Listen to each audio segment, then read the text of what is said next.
Olá, muito bem-vindo. E hoje eu vou ter uma conversa sobre economia, sobre toda essa bagunça que está acontecendo no mundo hoje, que está afetando a economia, a nossa vida e como é que isso pode ter impactos para a gente no futuro.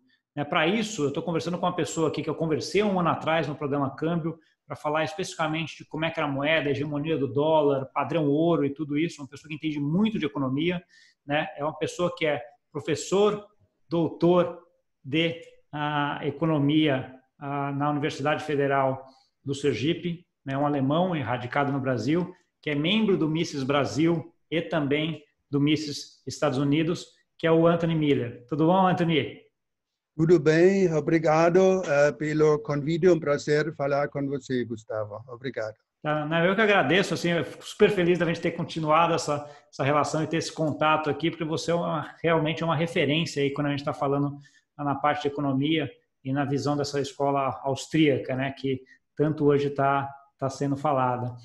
Anthony, acho que a minha primeira pergunta, eu tenho visto alguns artigos teus e você foi um dos grandes críticos em relação a essa quarentena geral, Eu vi os artigos teus criticando muito que não deveria ter sido feita essa quarentena geral.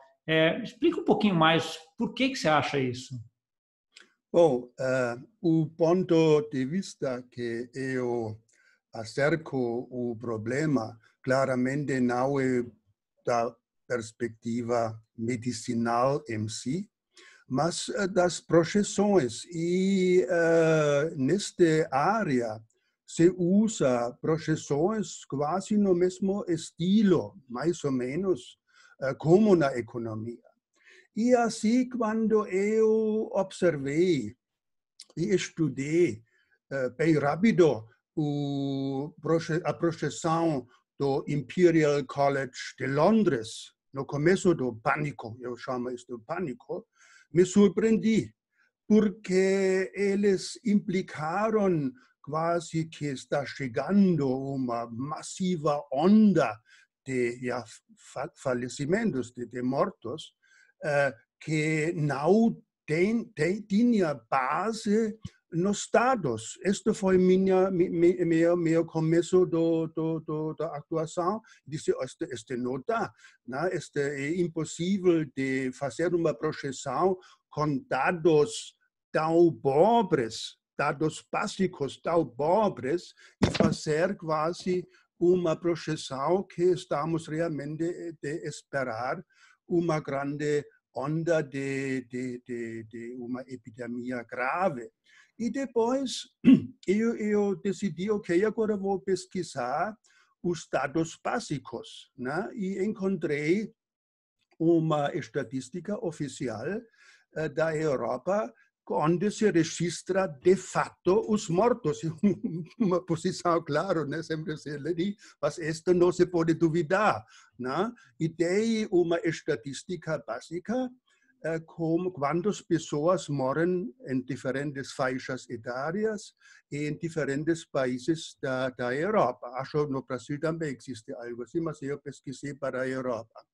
E eu notei que tem estas ondulações, que tem ondulações sazonais, que é típico para a Europa, que durante o fim do inverno, começo de janeiro, fevereiro, março, tem forte aumento dos falecidos, por causa de ondas de gripe, etc. E notei que este ano também é totalmente conforme com os anos anteriores. Não é nada espetacular. Claramente, eu não investiguei se gripe, outro gripe, etc. E depois pesquisei um pouco e também na virologia, essas coisas. E li vários livros e textos sobre isto e me informei que realmente quase todos os anos chega uma mutação. Quase todos os anos chega novo tipo de gripe, de corona. E li que corona já existia, já foi descoberto nos anos 60. E isto foi meu ponto de começar a investigar mais, e agora não podemos entrar nos detalhes, mas isto foi a base da minha análise. E também esta ideia, sempre se falou achatar a curva, baixar o pico. E quando olhei, né, apareceu em muitas publicações, faltaram os números, né? Eles tinham apenas as curvas, uma curva com um pico e uma curva mais horizontal. Mas onde estão os números, né? E eu me perguntei, olha, o que é importante? O pico, né? Ou a curva, e quando não temos números, que vale, né? E até agora, hoje pela manhã, li um artigo de um suíço que também, até agora, na Suíça, um pequeno país bem organizado, né, ainda faltam todos estes números que precisam para realmente avaliar o problema. Isto é, e assim, para finalizar, eu tenho aqui uma citação do ministro de Saúde Pública da Suíça, Johan Carlsson, e ele falou: a Suécia não pode tomar medidas dracônicas que têm um impacto limitado sobre a epidemia, mas é quase um knockout nas funções da sociedade. Né? Essa é simplesmente a minha posição. Entendi. Entendi. Acho que essa base de estatística hoje é uma discussão muito difícil de se ter, né, Antônio? Porque, assim, primeiro você não tem dados ainda, né? Claro. Segundo, os dados que temos, às vezes, não são confiáveis, né? Aquela história de que tem país testando mais gente, tem país testando menos, aí o número de infectados varia muito. Então, assim, é muito difícil o teste mesmo. Isso, né? E o teste mesmo. O teste ainda não é bem testado. Você precisa também testar o teste. Né? São muitas perguntas que... E minha crítica, simplesmente, eles tomam algo por certo que não é.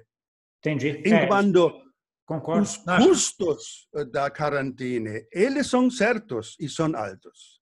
Eles fizeram todos os estudos com dados. Aquela história, né? Você garbage in, garbage out, né? Você entrou, coisa ruim, sai coisa ruim. Né? Então fizeram os estudos com até a técnica boa, mas com dados que não tinham como saber, né? Não eram bons ainda, vamos dizer assim. Né? Então, mas assim, o ponto que a gente está hoje é assim, ok, fizeram isso, decidiram, então o mundo inteiro já está em quarentena hoje, né? Eu já estou aqui há quase 40 dias em quarentena, aí no Brasil um pouco menos, mas assim, todo mundo está entrando em quarentena, né? E aí o mundo inteiro veio com essa forma de resolver, né? Assim, a parte econômica, financeira, que foi o famoso imprimir dinheiro, né? Então, assim, os governos suportando as economias de modo geral. Como é que você vê essa alternativa? E era essa a melhor alternativa mesmo, Antônio? Ou você vê alguma outra melhor possibilidade? Bom, ironicamente falando, todos os anos, estou falando agora no caso da Europa, já no Brasil é muito menos perigo que na Europa.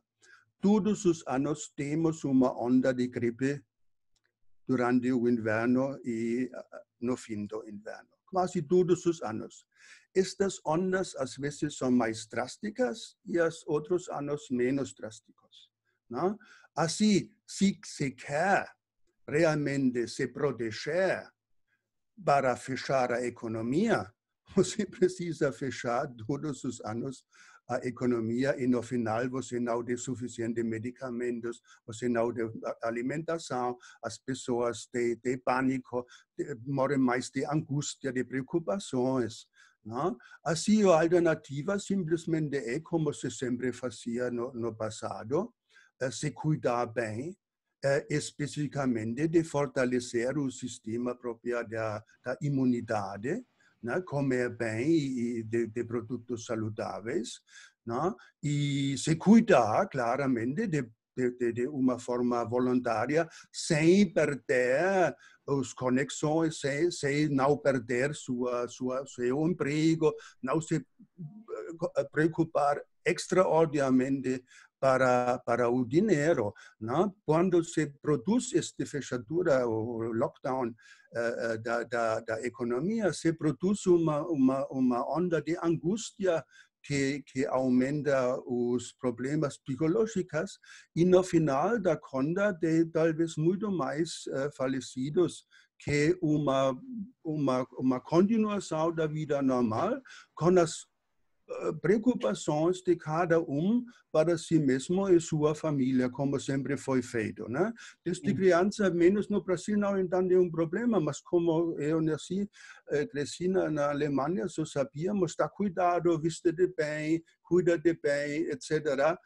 Existe tempo de perigo, né? E estas ondas que eu falei são bem claras na Europa, né?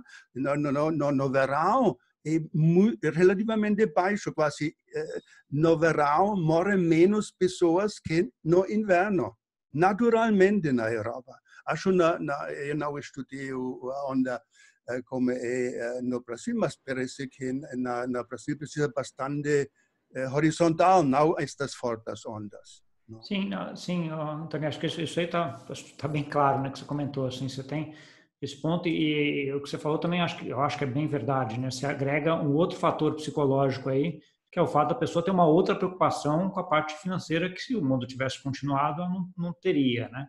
Mas o meu ponto é, ok, decidiu-se fazer isso, né? Assim, tá todo mundo em lockdown, né? Então, assim, olhando pelo ponto de vista do governo, todos foram para a solução de imprimir dinheiro, né? De expansão monetária, expansão fiscal.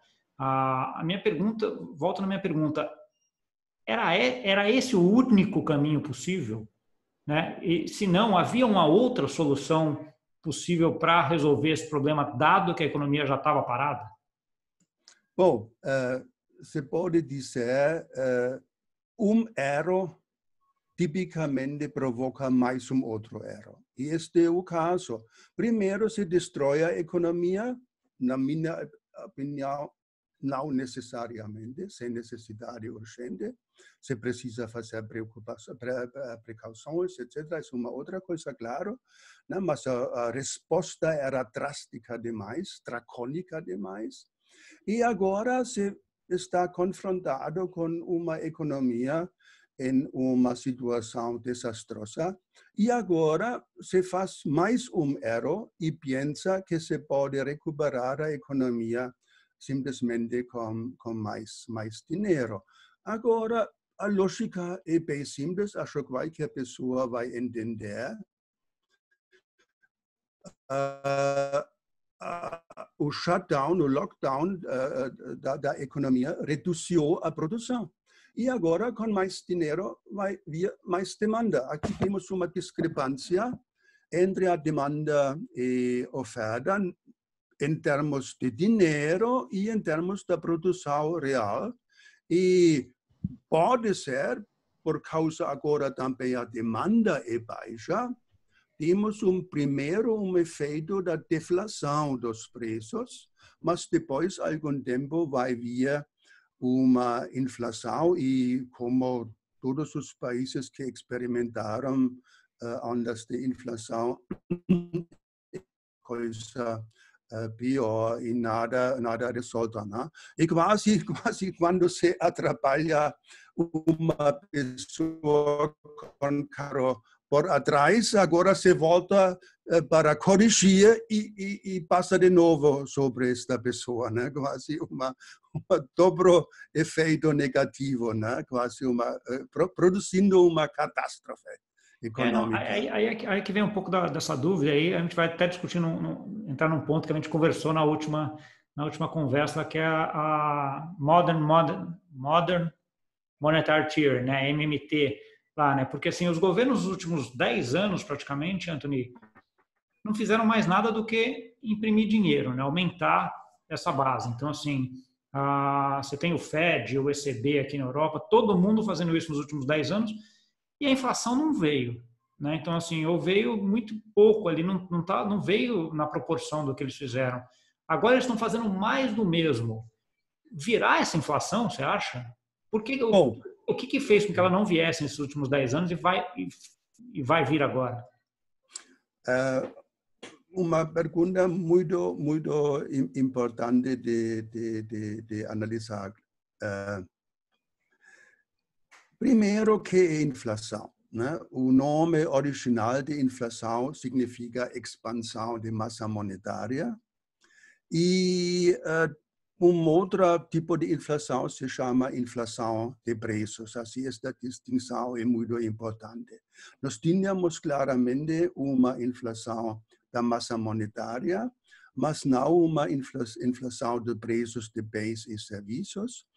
Primeiro, porque uma grande parte deste dinheiro criado encontrou o seu caminho de criar outro tipo de inflação, que se pode chamar em inglês asset price inflation, a inflação dos ativos, que se manifestou na Europa, como nos Estados Unidos, em imenso aumento das valorizações da Bolsa de Valores e que não se deve esquecer, porque um mercado ainda maior, dos imóveis. Na Alemanha, por exemplo, temos uma verdadeira explosão das imóveis.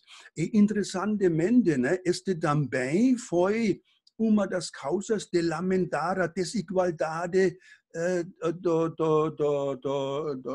patrimônio, né? Mas foi causado desta política monetária de criar massa monetária, que neste caso encontrou seu caminho nos ativos, nos mercados financeiros e nos imóveis. E outro ponto de analisar nesta conexão é que a origem da massa monetária é que se chama base monetária.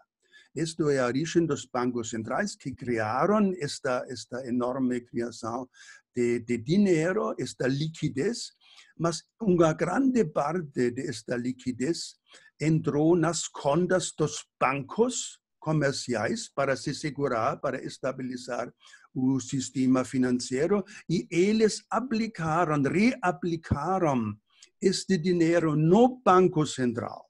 Assim foi um tipo de segurança, de seguro para os bancos, e não entrou a criação monetária diretamente na economia de consumo, economia de serviços Isso seria mais ou menos aquela ideia de que o multiplicador bancário diminuiu no final, né? Você aumentou a base, mas o banco não repassou, né? Sim, diminuiu o multiplicador bancário e a taxa de velocidade, né? Sim, que é o multiplicador monetário da massa monetária para o setor E aí, já aproveitando esses teus dois ganchos, assim, acho que agora a gente está tendo um pouco de diferença em relação a esse dinheiro não está indo só para banco, né? Tem alguns países distribuindo cheques para a população, né? Então, assim, essa é uma diferença agora. Isso poderá acarretar uma diferença no outro ponto também, que é esse dinheiro não ir para ativos, ir para a inflação de bens, inflação do dia a dia? Bom, agora temos a situação que a economia está em ruínas. Eu acho que vai demorar muito de recuperar e não é localizado em só ou dois países, não é quase uma quebra bancária só nos Estados Unidos, que tem efeitos para outros países, mas é quase 2/3 do mundo que estão afetados. Foram interrompidos as conexões comerciais, a confiança quebrou, e eu acho que vai demorar muito tempo de ter uma recuperação, que significa agora que a lucratividade das empresas vai baixar.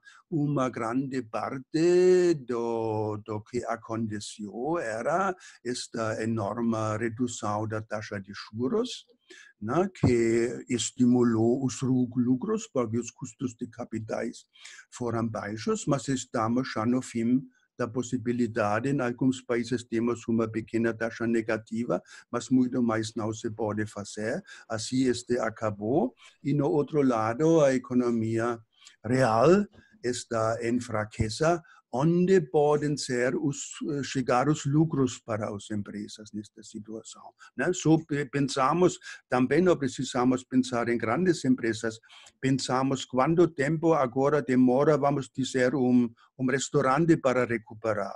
nesta situação que tem, para ter novamente lucros, porque foram acumulados muitos prejuízos.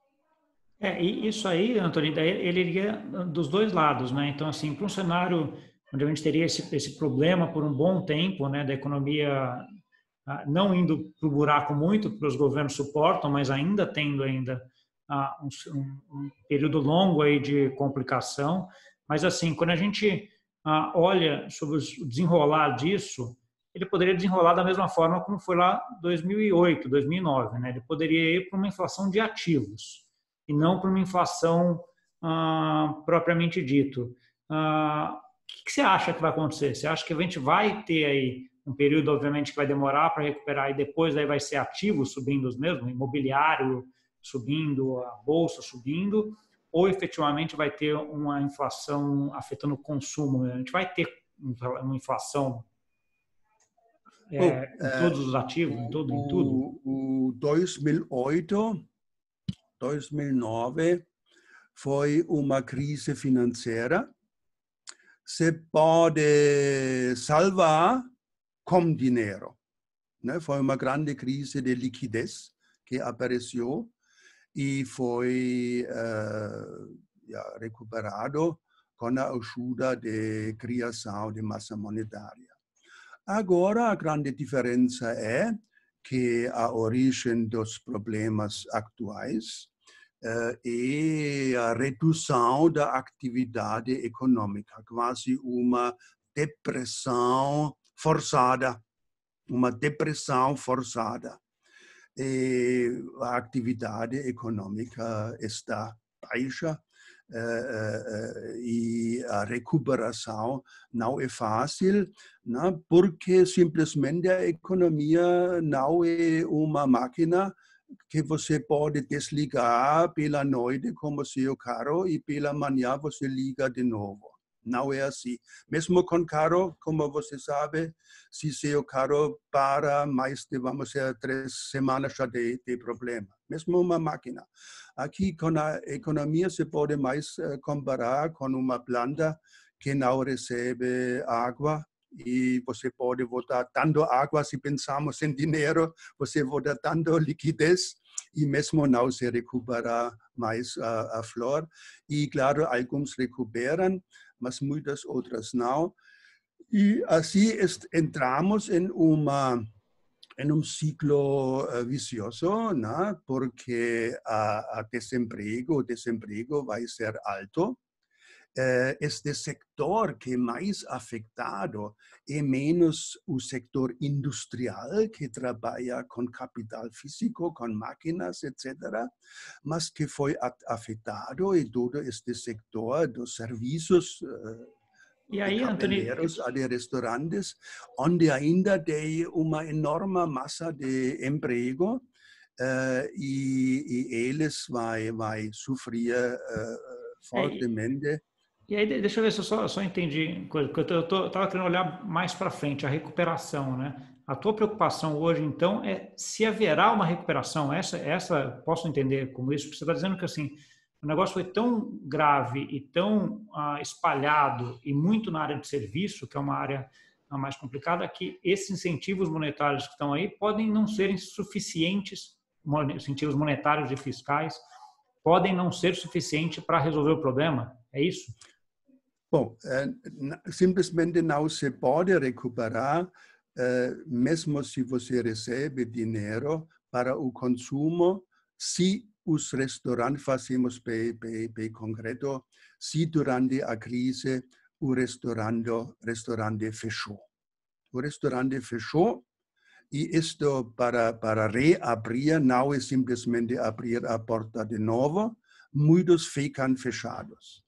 Assim, mais dinheiro entra uma oferta limitada e depois este pequeno tempo vai acelerar a inflação. Meu modelo, se posso dizer, é primeiro temos uma fase de deflação com a contração econômica, né, com quase a depressão deflacionária.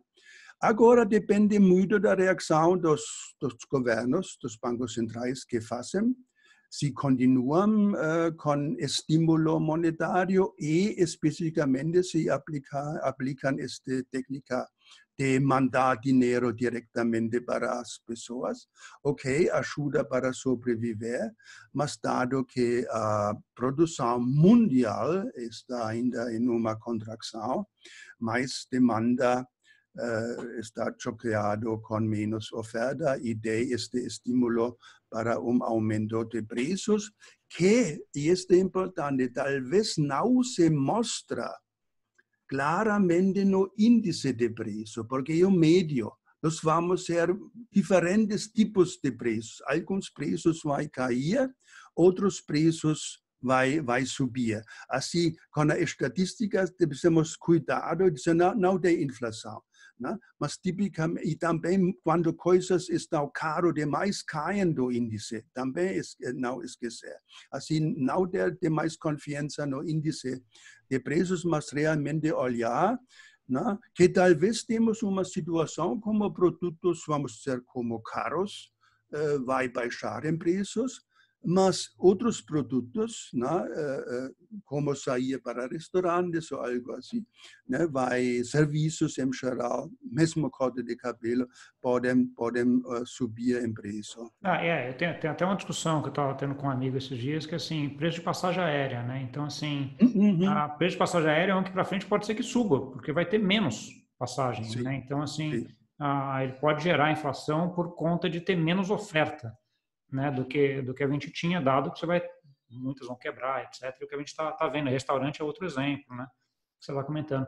Voltando um pouquinho para a parte econômica, do que os governos estão fazendo agora, Anthony, uma daquelas teorias que está em moda, vamos dizer assim, hoje em dia é o MMT, dentro daquela ideia de que o governo pode gastar sem problema, porque ela é autofinanciado com crescimento, e como o juros está baixo, você não tem problema na estrutura da dívida. Então, você pode ter lá 100, 200, 300, 500% do PIB em dívida, porque você consegue se financiar barato e o teu imposto, que a economia anda, reverte, paga isso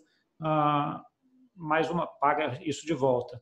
Eu estou vendo cada vez mais essa discussão aparecendo, né? Dado que hoje a gente tem vários governos cada vez gastando mais, né? Esse exemplo agora desses últimos 2 meses foi uma injeção fiscal, né? Aí com o governo gastando mesmo, muito grande.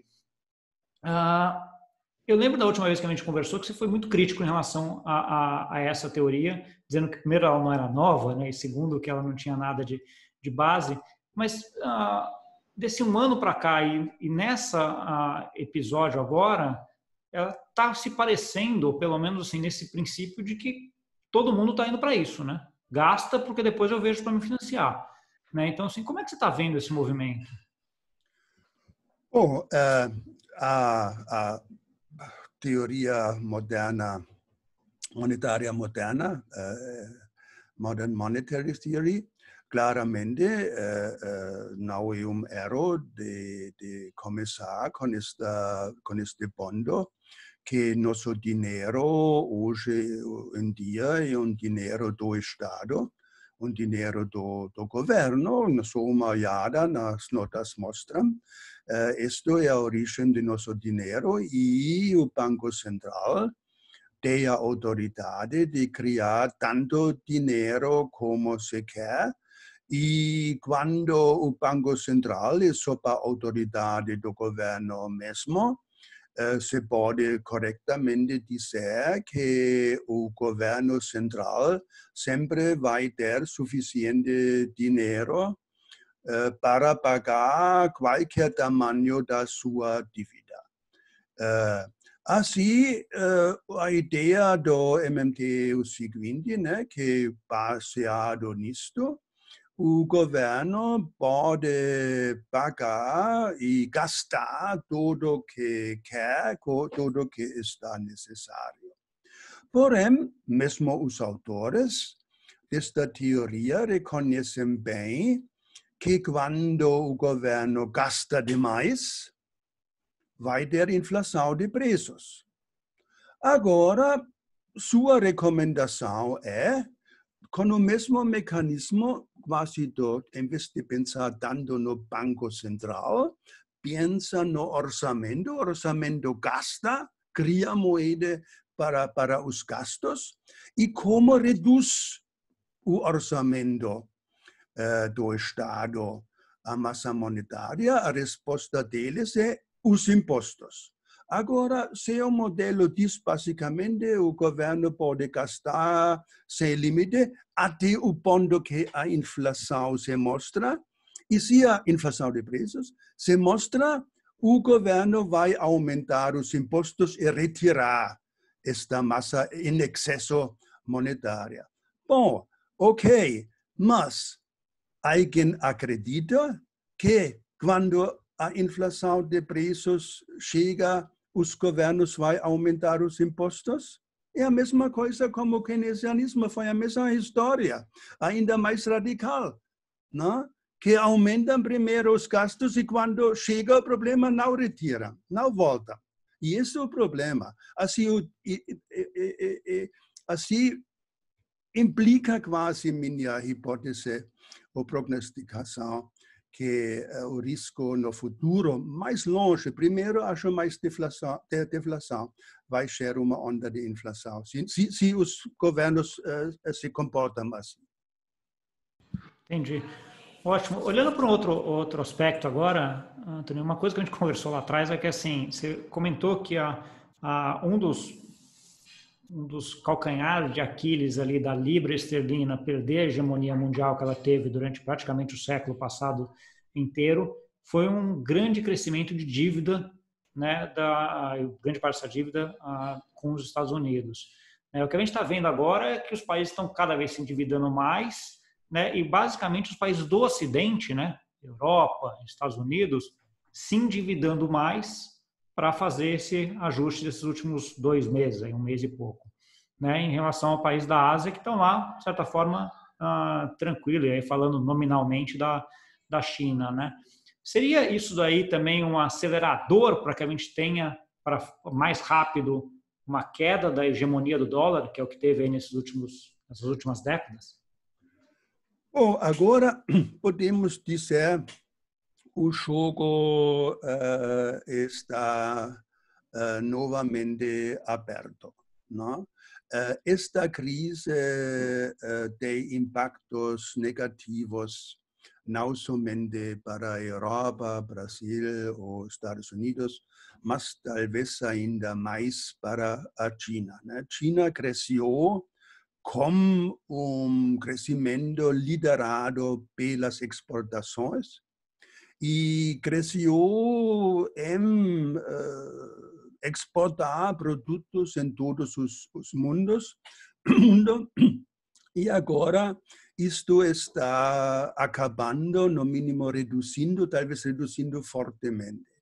Assim, China vai ter grandes problemas também internos, como o desemprego, como falta de mais crescimento. Todo o sistema está orientado para este crescimento maior.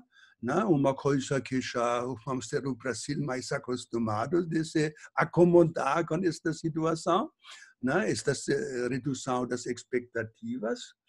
Assim, no momento, tudo está aberto, quase uma batalha aconteceu e todos os soldados estão no chão e não se sabe quem vai se recuperar mais rápido. Em relação uma dívida enorme que já existiu, não esquecer, em muitos países já estávamos na faixa de 6% ou mais ainda, e agora se chega ainda mais, vai ser grande problema para muitos países. Ao outro lado, né, quando olhamos como foi a situação historicamente, tínhamos casos onde países se recuperam com uma alta dívida por PIB, se podemos dizer, sim, já temos. E esta lição é que talvez se acumulou uma dívida por causa de uma guerra, né? E agora podemos dizer estávamos em uma guerra, e que é a estratégia pós-guerra, e temos grandes exemplos bem documentados, seja a situação pós-guerra da Segunda Guerra Mundial, mas também depois as guerras napoleônicas.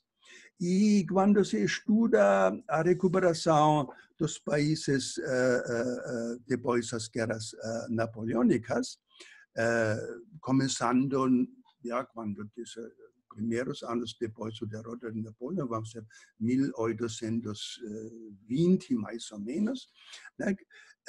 Estes países que aplicaram uma estratégia de liberalização de mercados, uma estratégia de desregulamentação, uma estratégia de não gastar mais agora, se recuperaram primeiro. Não?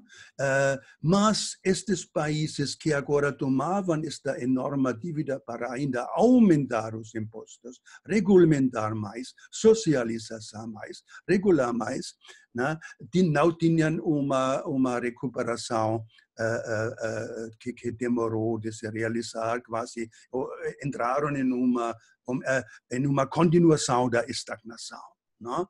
E caso típico, né, bem típico, é como Inglaterra, né, a Grã-Bretanha, reaccionou no século XIX, depois as guerras napoleônicas, com uma dívida per PIB de mais de quase 300%, e como reação depois a Primeira Guerra Mundial. No século XIX foi liberalização em todos os aspectos, quase criação que se chamou capitalismo moderno, e depois a Primeira Guerra Mundial e parcialmente também a Segunda Guerra Mundial, depois foi intervencionismo, uma estratégia, vamos dizer, mais socialista, e não se recuperou. Não, e aí, Anthony, né, aproveitando essa linha histórica que você colocou aí, o que a gente já vinha vendo nos últimos anos é uma participação maior da China nesse ambiente econômico mundial, né? Ela já está uma participação muito pequena, 20 anos atrás, e com esse crescimento todo que você descreveu aí também, uma participação cada vez maior. Pergunta que fica é, assim, esse movimento que a gente está vendo hoje dos países aqui do Ocidente se endividando mais, acelera esse processo de uma cultura capitalista mais chinesa dominando o mundo, em detrimento de uma cultura capitalista americana, se é que a gente pode colocar assim, diminuindo? Bom, nós tínhamos nos últimos 30 anos uma virada de processo pós-guerra. Se pode dizer na Europa, nos Estados Unidos, depois da Segunda Guerra Mundial, tínhamos uma fase de alta liberalização, de alta integração mundial, comercial, redução das tarifas, e nos últimos 30 anos tínhamos uma mudança. Chegaram outras forças mais em frente, né? Por exemplo, uma atitude cultural contra o crescimento, só menciona o ponto do clima, né? Tinha fortes ideias como Bill Gates, de reduzir a população mundial. Mesmo assim, tinha todo este movimento, em aspas, dos verdes, da recuperação da natureza, redução da industrialização. Na Europa, tinha muitas leis contra o uso dos carros, não?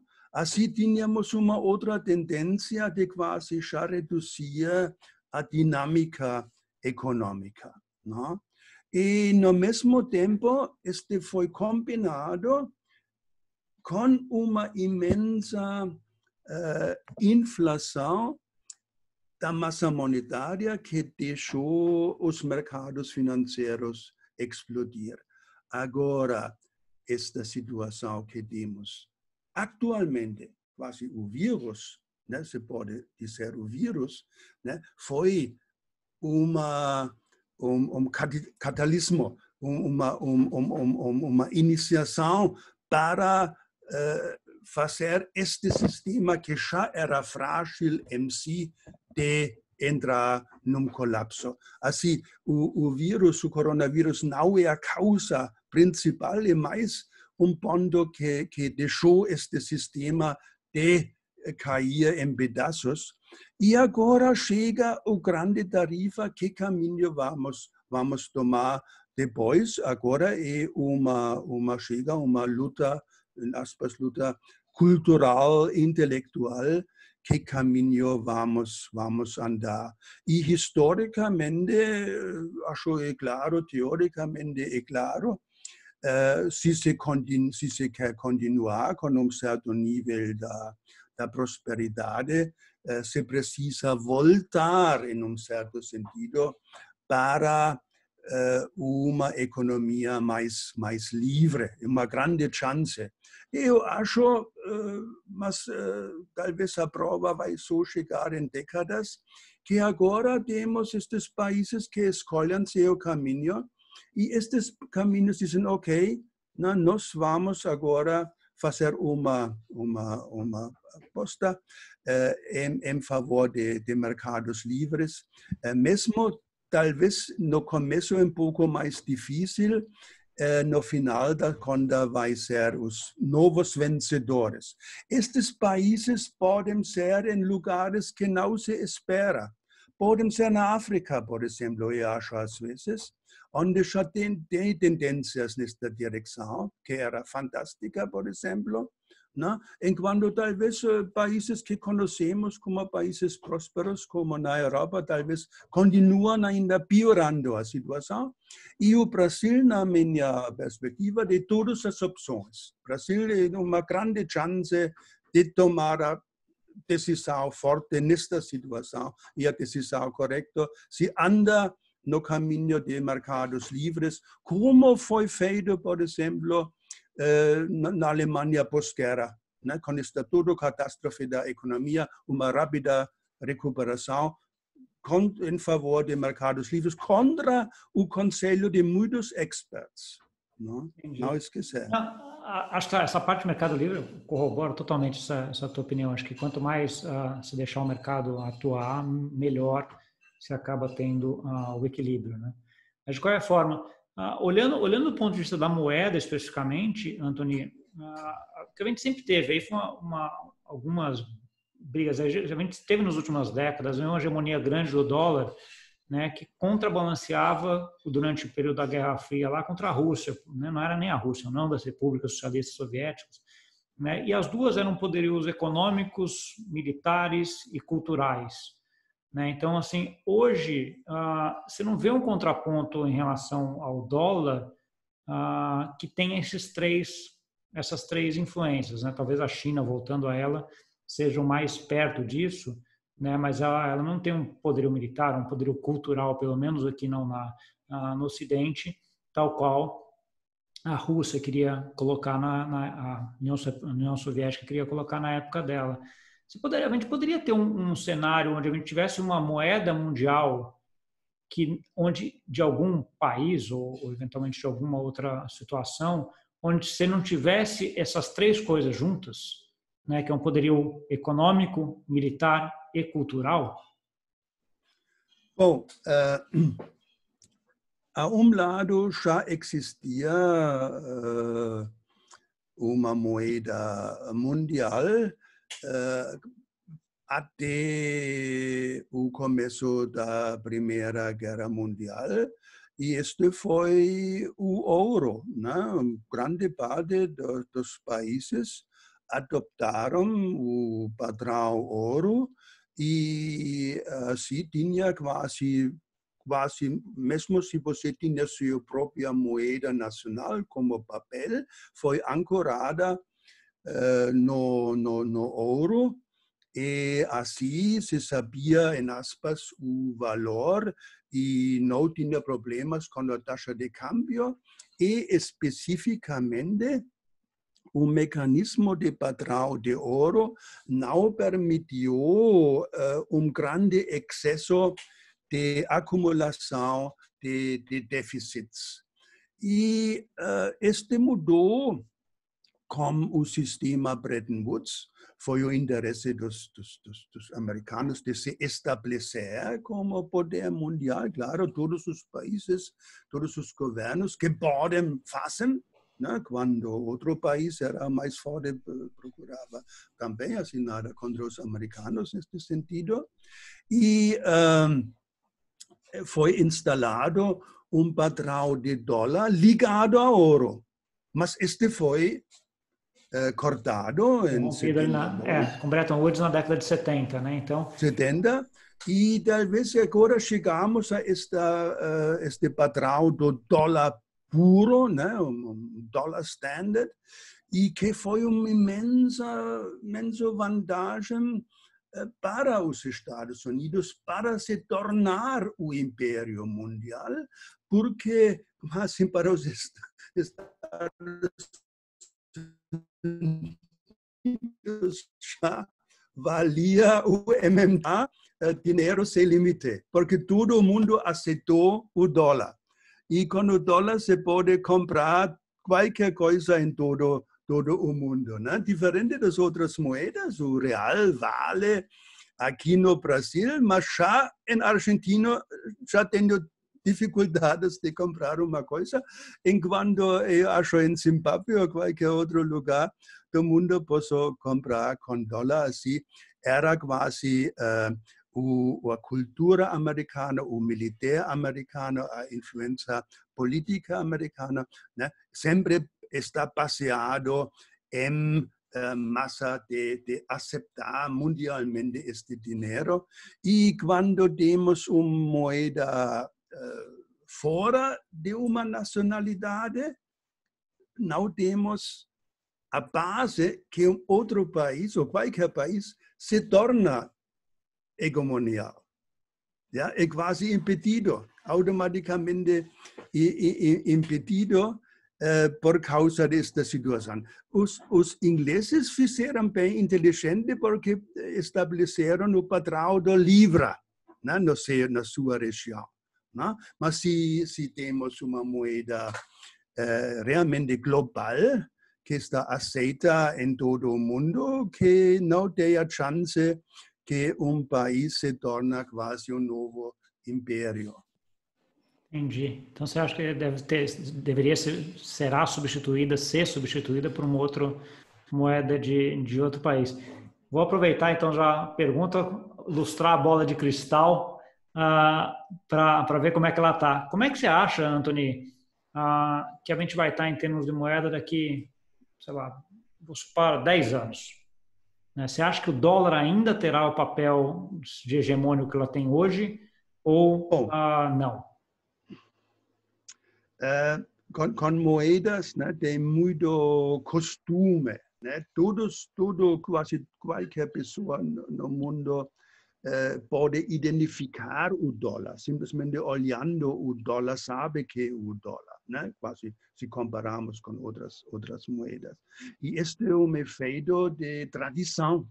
E todos sabemos que tradição tem um automatismo em si, mesmo se a origem desta tradição já não vale mais.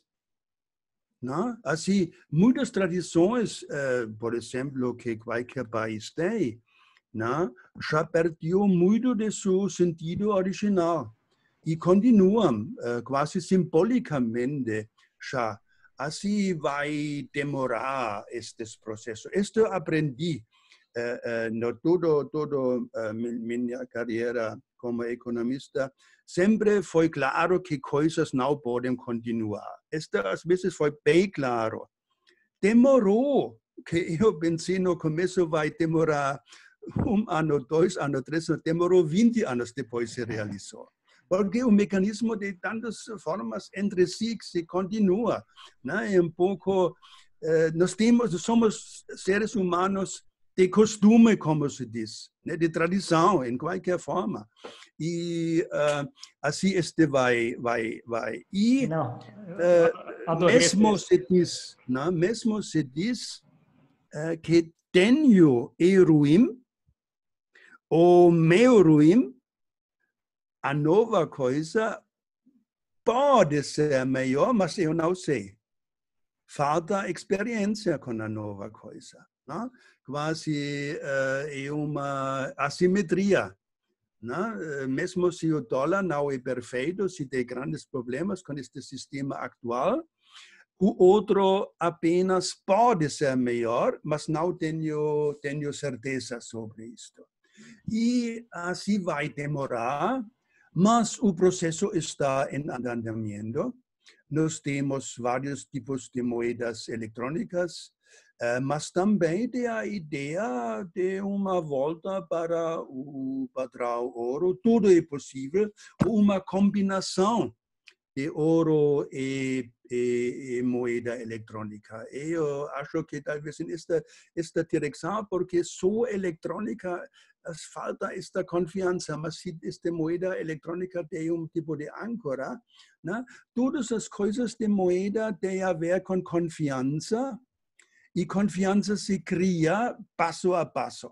Não? Assim vai ser longo processo. Por enquanto, temos o dólar, e o dólar vai ainda ser mais forte quando esta crise atrapalha muito a zona do euro na Europa. Porque o euro já tinha uma grande massa monetária comparável ao euro, mas se Itália sai, vai ser uma grande redução da importância do euro, que já tinha muito mais uma grande importância também para o resto da Europa, grandes partes da África. Já era um concorrente do dólar, em certo, né? Mas este pode realmente diminuir e fortalecer, né? Como quase pouco. Eu acho que esse teu ponto é importante, porque assim, apesar da tendência de uma diminuição de dólar para frente estar relativamente clara, no curto prazo você pode ter um fortalecimento do dólar em relação às moedas. Acho que o exemplo que você deu é bem claro, né? A segunda moeda do mundo hoje é o euro, né? A segunda moeda mais transacionada, mas a Europa está com problemas grandes, né? Entre os países aí por conta da parte do ponto de vista econômico, por conta das repercussões do coronavírus. Não, Antônio, acho que chegamos aqui no tempo aqui já estamos conversando bastante aqui. Se deixar, a gente vai aqui muito, né? Acho que você tem muito conhecimento aí, acho que isso ajuda bastante, acho que me clarificou muito aí em termos de, não só do cenário, mas perspectiva histórica e alguns pontos. Agradeço, muito obrigado aí pela conversa. Eu agradeço muito. Grande abraço, Gustavo. Até o próximo. Obrigado. Tá bom bom. dia. Obrigado. Tchau, tchau.